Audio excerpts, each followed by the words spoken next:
احنا الأشقاء المغاربة الشعب الجزائري كان مودة خالصة الشعب، ولست ديماغوجية ولا السفر إلى المغرب والشغف بزيارة المغرب والتصرفات على الأشقاء المغاربة مع الجزائريين لما يكونوا ضيوف عندهم. نفس الشيء بالنسبة للإنسان المحلل النزيه لما انتصرت الجزائر في كأس إفريقيا، كان نفس التصرف للشعب المغربي نفس التصرف كما الشعب الجزائري بالأعلام الجزائرية 1 2 3، وحتى في الأحياء الشعبية، حتى في الرباط، في الدار البيضاء، في وجدة، في الناظور، في كل الأماكن. كان هذا يعطيك بالليل الشعوب قريبة لبعضها. الحدود احنا الحدود غلقت كرد فعل، ما خلقناهاش، وكانت مرة ثانية اللي تستغلق. والحدود هذه تغلقت المرة الثانية كانت مؤلمة جدا أكثر من المرة الأولى.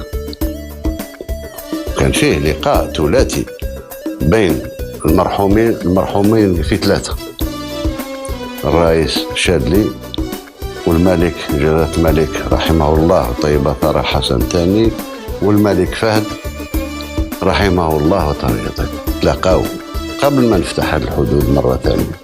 قال شاذلي بالحرف الواحد، قال أنا أخاف أن هذه الحدود تغلق مرة ثانية وتكون مؤلمة جدا بالنسبة للعلاقات.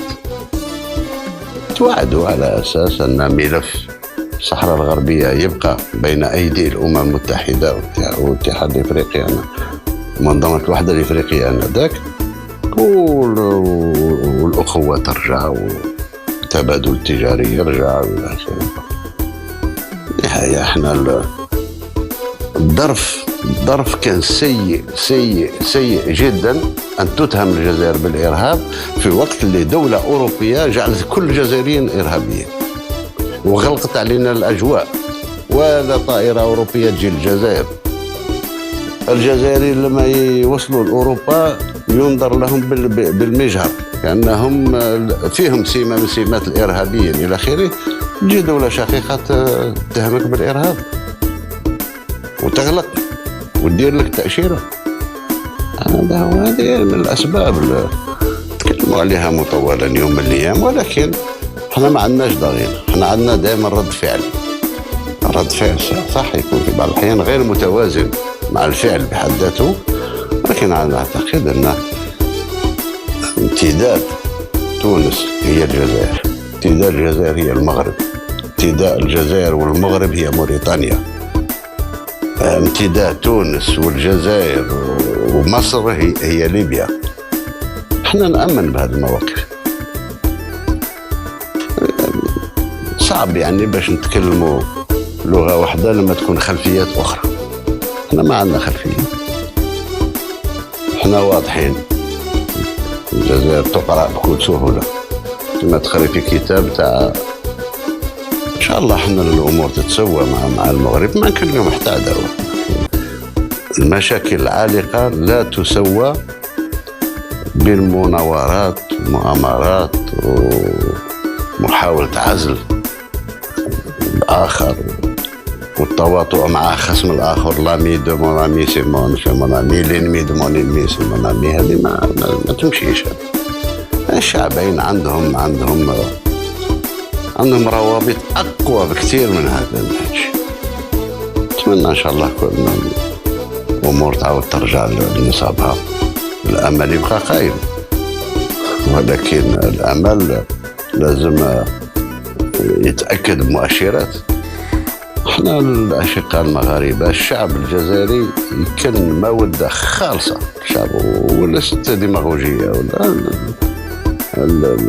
السفر إلى المغرب والشغف بزيارة المغرب والتصرفات على الأشقاء المغاربة مع الجزائريين لما يكونوا ضيوف عندهم. نفس الشيء بالنسبة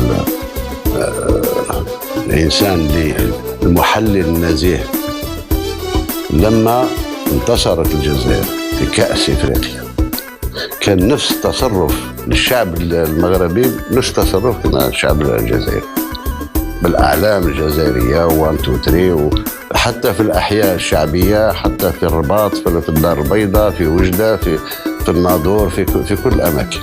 يعني هذا يعطيك باللي الشعوب قريبة لبعضها. الحدود، حنا الحدود تغلقت كرد فعل، ما خلقناهاش، وكانت مرة ثانية اللي تستغلق. والحدود هذه تغلقت المرة الثانية كانت مؤلمة جدا أكثر من المرة الأولى. لكن إذا كنت مسلم لا تنسى اللايك لنعرف عدد المسلمين في هذا المقطع، ولا تنسى الاشتراك في القناة ومشاركة الفيديو حتى يستفيد الجميع. إذا كنت مسلما ادعمنا بالإعجاب لمعرفة عدد المسلمين في هذا الفيديو. إذا كنت مسلما ادعمنا بالإعجاب لمعرفة عدد المسلمين في هذا الفيديو. إذا كنت مسلما ادعمنا بالإعجاب لمعرفة عدد المسلمين في هذا الفيديو.